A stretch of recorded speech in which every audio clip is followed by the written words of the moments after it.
Harry Potter nunca conheceu o cheiro de biscoitos saindo do forno ou o som afetuoso de risadas ecoando pela casa. Em vez disso, ele cresceu sob os tetos altos e sombrios da mansão Malfoy, rodeado pelo brilho frio do mármore e o silêncio rígido dos corredores. Após a morte de seus pais, Lucius Malfoy o acolhera, não por piedade, mas por uma oportunidade. Criar o menino que sobrevivera poderia ser o triunfo da Sonserina, e para Lucius, talvez até um caminho de volta à glória das trevas. Harry aprendeu a ver o mundo através dos olhos dos Malfoy. Lucius falava com reverência de Voldemort, o poder supremo, um símbolo de força para os bruxos puros. Narcisa o tratava com a gentileza calculada de uma mãe adotiva, instruindo-o sobre as tradições das famílias puras, enquanto Draco se tornara algo como um irmão, embora seu orgulho ocasionalmente se ressentisse da presença de Harry. Mas a influência da família ia além das aparências. Eles incutiam nele não apenas o orgulho de ser bruxo, mas a ambição de dominar, de ultrapassar limites e de entender as artes das trevas. Enquanto crescia, Harry observava as conversas de Lucius sobre Voldemort com uma curiosidade escondida. Algo em seu espírito ansiava por essa mesma magnitude. A cada história que Lucius contava, Harry sentia uma mistura de fascínio e questionamento. Voldemort era admirável, mas poderia alguém ser ainda maior? Ele nunca compartilhava essa ambição com ninguém, mantinha-a presa em silêncio, como uma chama que ele guardava longe dos ventos. Ao completar 11 anos, ele sabia que seu destino o levaria a Hogwarts e que ali, como Lucius sempre lhe lembrava, ele deveria honrar o legado dos Malfoy e entrar para a Sonserina. Narcisa o ajudou a vestir o uniforme, ajeitando sua gravata esmeralda enquanto o fitava com um orgulho frio, mas autêntico. Enquanto o trem deixava a estação de King's Cross, Harry olhou pela janela respirando fundo. Hogwarts não era apenas uma escola, era o primeiro passo em direção ao poder que ele sentia nascer dentro de si. O mundo estava diante dele, esperando para ser conquistado, e na mente dele a promessa de um futuro ainda mais sombrio já florescia. Harry se adaptou rapidamente à Sonserina. Os outros alunos o admiravam, alguns até o temiam. Com a proteção dos Malfoy, ele tinha o respeito natural de quem possuía influência, e isso o ajudava a manter o controle sobre suas ações. Rony e Hermione, colegas da Grifinória, mantinham uma distância desconfiada, observando-o em silêncio. Harry percebia que havia algo neles que contrastava com o que aprendia na Sonserina. Mas ele se mantinha fiel ao que crescera ouvindo dos Malfoy. Poder era o verdadeiro valor, e aqueles que se agarravam a princípios nobres apenas escondiam sua fraqueza. Quando rumores sobre a Pedra Filosofal começaram a circular pelos corredores, Harry sentiu um novo tipo de curiosidade. Sabia que a pedra guardava um poder especial, capaz de conceder a imortalidade. Lucius, durante as férias, mencionara que Lord Voldemort poderia usá-la para recuperar sua força. Isso o intrigou, mas Harry não queria que Voldemort voltasse. Ele queria explorar e entender o poder por si mesmo, talvez até usá-lo de uma forma que superasse o próprio Lorde das Trevas. Ao chegar ao terceiro andar, onde a Pedra Filosofal estava escondida, ele enfrentou os desafios com frieza e uma habilidade incomum para um primeiro anista. Quando chegou à sala final e viu a pedra diante de si, Harry não hesitou. Seus olhos brilharam com uma determinação nova e desconhecida. Ele sabia que, para realmente ser poderoso, precisava se livrar de qualquer artefato que pudesse ser usado contra ele ou a favor de Voldemort. Sem hesitar, ele destruiu a pedra, sentindo uma satisfação sombria ao fazer isso. Ele soube naquele momento que sua ambição ia além do que qualquer um, até mesmo os Malfoy, poderiam imaginar. A decisão de destruir a pedra era apenas o começo. Ele não queria o poder de outra pessoa, queria poder absoluto, moldado por ele e por sua própria jornada. Ao retornar à Sonserina, ele guardou em segredo o que havia feito. Aos olhos dos outros, ele era apenas mais um estudante bem comportado e dedicado. Mas dentro dele, uma tempestade de ambição e desafio crescia, alimentada pelo desejo de ir além dos limites impostos, mesmo pelo próprio Voldemort. No segundo ano em Hogwarts, Harry percebeu que as sombras do passado de Voldemort o cercavam cada vez mais.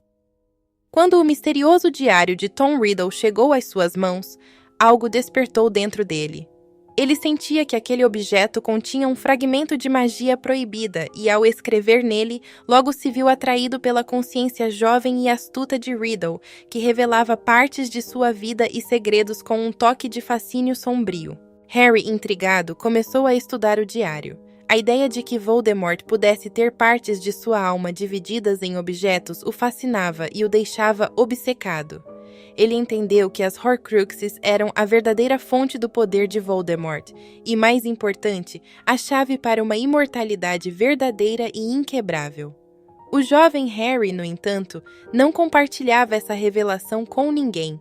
Em vez disso, tratou o diário como uma peça valiosa em um jogo que apenas ele sabia estar jogando. Riddle tentou manipulá-lo, atraindo-o para um destino controlado, mas Harry era mais astuto do que o fragmento de alma imaginava.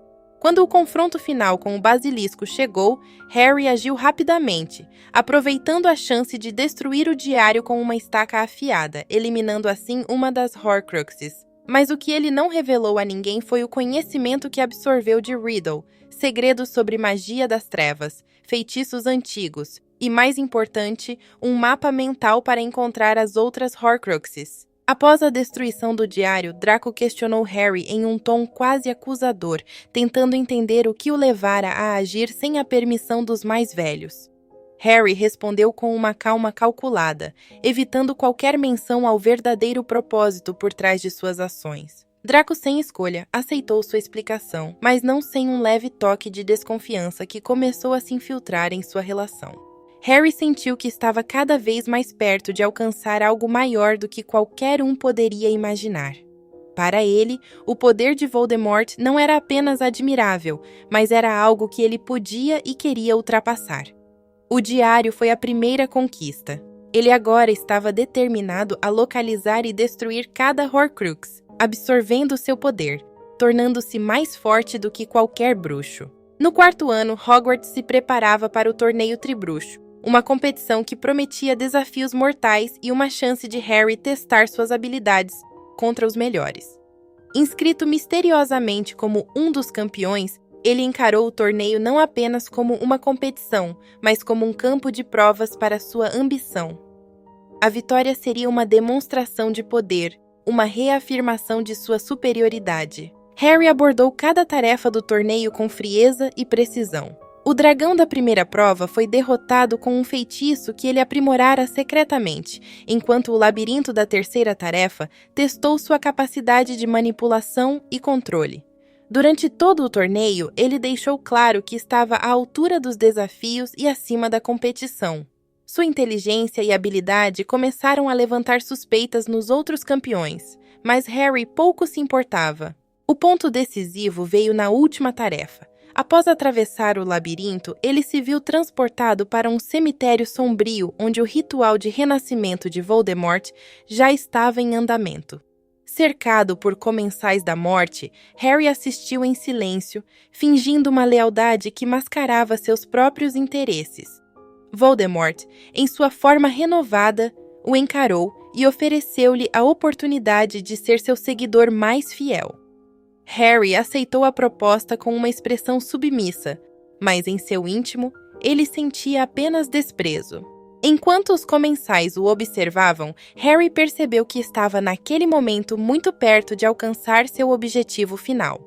Ele sabia que Voldemort via nele um aliado promissor, alguém a ser moldado à sua semelhança, mas Harry pretendia usá-lo. Sua estratégia era clara: continuar próximo do Lorde das Trevas para rastrear as Horcruxes e absorver todo o poder que pudesse. De volta a Hogwarts, Harry escondeu o que testemunhara no cemitério, limitando-se a contar uma versão distorcida dos eventos, omitindo sua promessa ao Lorde das Trevas. Apenas Dumbledore pareceu desconfiar, observando Harry com uma intensidade que ele nunca experimentara antes, mas a verdade estava guardada em segredo. O torneio Tribruxo lhe mostrara que ele estava preparado, que sua habilidade já superava a de muitos bruxos, e que ele estava cada vez mais próximo de tomar o lugar que acreditava ser seu por direito. No 5º ano, as tensões em Hogwarts aumentaram, especialmente com a chegada de Dolores Umbridge como Alta Inquisidora. Sua autoridade e repressão despertaram inquietação nos estudantes, mas Harry, de modo calculado, manteve-se discreto, evitando confrontos diretos e aproveitando o caos para explorar áreas proibidas do castelo em busca de informações sobre as Horcruxes. Ao mesmo tempo, Dumbledore intensificou sua vigilância sobre Harry, percebendo nele algo que ia além do mero interesse por poder. Harry sentia o peso do olhar de Dumbledore, mas usava uma máscara de respeito e disciplina, escondendo cuidadosamente seus reais objetivos. Ele sabia que Dumbledore desconfiava de sua relação com Voldemort, mas isso apenas alimentava seu desejo de seguir em frente, provando que sua astúcia poderia burlar até o bruxo mais poderoso de Hogwarts. Durante as aulas de oclumência com Snape, Harry demonstrou uma habilidade notável em proteger suas memórias mais sombrias. Ele não permitia que Snape visse suas verdadeiras intenções, disfarçando seus pensamentos mais secretos e mantendo o professor sob controle. As lições de oclumência fortaleceram sua mente, tornando-o ainda mais impenetrável e focado em seu objetivo. Nesse ano, ele começou a ter visões involuntárias das Horcruxes, provavelmente como resultado de sua ligação com Voldemort. Usando essas visões como pistas, Harry planejou formas de localizar e destruir as Horcruxes restantes. Ele sentia que cada passo o aproximava daquilo que realmente desejava, um poder absoluto e insuperável. Com a ajuda de Draco, que agora desconfiava cada vez mais das intenções de Harry, ele conseguiu acessar informações importantes sobre os Comensais da Morte e a localização das Horcruxes. Embora Draco fosse um aliado relutante, Harry manipulava suas dúvidas com habilidade, prometendo lealdade a Voldemort e um futuro onde ambos teriam prestígio e poder.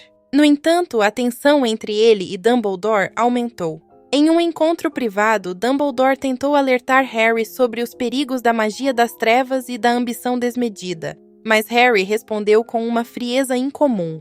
No fundo, ele sabia que estava prestes a deixar Dumbledore para trás, ultrapassando até mesmo o mestre que o professor tanto admirava. No 6º ano, Harry intensificou sua busca pelas Horcruxes, com cada descoberta fortalecendo seu desejo secreto de apagar Voldemort da existência. Ele agora via claramente que absorver o poder das Horcruxes era a chave para tornar-se o novo Lorde das Trevas, uma versão superior e imortal, sem as fraquezas do passado de Voldemort. Draco, por sua vez, fora designado para uma missão impossível: assassinar Dumbledore. Harry percebeu que essa era a oportunidade perfeita para se livrar de um possível inimigo e, ao mesmo tempo, deixar Voldemort acreditar que ele e Draco eram seus seguidores leais. Harry incentivou Draco a seguir com o plano, sabendo que seu próprio destino dependia da queda de Dumbledore, o último obstáculo entre ele e seu objetivo. Em uma noite fria na torre de astronomia, Harry observou a cena se desenrolar. Draco estava nervoso, hesitante. Quando Dumbledore se viu encurralado, ele olhou para Harry com um último brilho de compreensão e tristeza nos olhos, como se tivesse entendido o caminho que Harry havia escolhido. A presença de Snape garantiu que Dumbledore não escaparia. E assim o professor caiu, e Harry finalmente sentiu que o poder estava ao seu alcance. Mas no fundo, ele soube que aquele ato o afastava de qualquer laço com o mundo que conhecera. Agora ele estava realmente sozinho em seu propósito, com Draco cada vez mais desconfiado e incapaz de perceber a verdadeira ambição de Harry. Snape também começava a perceber algo de errado nas motivações do garoto. Após a morte de Dumbledore, Harry aproveitou a confusão em Hogwarts para partir em sua busca final pelas Horcruxes. Ele usou as pistas obtidas ao longo dos anos e os fragmentos de informações revelados por Riddle, planejando meticulosamente a destruição de cada fragmento da alma de Voldemort. Em silêncio, ele absorvia o poder que cada Horcrux continha, tornando-se mais forte e se preparando para o confronto inevitável. O mundo mágico estava em caos, mas Harry seguia sua jornada de forma calculada e silenciosa. Ele sabia que o fim estava próximo, e em breve, tudo o que Voldemort representava seria apagado para sempre. Ele, Harry Potter seria o único soberano das trevas. No 7º e último ano em Hogwarts, Harry estava prestes a finalizar seu plano. Ele já havia destruído todas as Horcruxes, absorvendo o poder contido em cada uma. Agora, faltava apenas Voldemort em si, o último fragmento de alma que ainda existia. Harry sabia que, para completar sua ascensão, teria de eliminar o próprio Voldemort e assumir seu lugar. Com o caos reinando no mundo mágico, o confronto final se aproximava. Harry retornou a Hogwarts e ali, em meio aos corredores e torres que haviam sido seu lar, decidiu enfrentar Voldemort. Os Comensais da Morte cercavam o castelo, mas Harry, usando sua astúcia e poder recém-adquirido, enfrentou cada um com uma frieza calculada. Ele se movia como uma sombra, despistando aliados e inimigos, avançando em direção ao encontro que havia planejado por anos. No salão principal, ele e Voldemort finalmente se encararam. O Lorde das Trevas, com um olhar de surpresa e desconfiança, viu em Harry um poder que ele jamais previra. Harry fez um discurso frio e calculado, deixando claro que ele nunca teve a intenção de ser um mero seguidor. Enquanto Voldemort tentava compreender o que estava acontecendo, Harry lançou um feitiço devastador, atacando-o com toda a força de seu poder acumulado. A batalha foi intensa, mas Harry estava preparado. Ao absorver o último fragmento de alma de Voldemort, Harry sentiu uma onda de poder invadir seu corpo, completando sua transformação. Com Voldemort derrotado, ele sentiu que agora estava acima de qualquer um que já existira no mundo mágico. Ele se tornara o único e verdadeiro Lorde das Trevas. Os Malfoy, testemunhando a cena, tentaram fugir, mas Harry, em um último ato de traição, se voltou contra a família que o criara. Sem hesitar, ele eliminou cada um deles, apagando qualquer vestígio de sua ligação com o passado. Ele não queria deixar ninguém que o visse como um subalterno ou como alguém moldado pelos outros. Harry, agora o único soberano, deixava claro que ele não seria uma sombra de Voldemort, mas um novo poder absoluto. Enquanto o mundo mágico tentava entender o que acontecera, Harry desapareceu nas sombras, deixando um legado de medo e poder. Hogwarts, agora sob seu controle indireto, simbolizava o ponto de partida para uma nova era das trevas, moldada unicamente por ele, Harry Potter.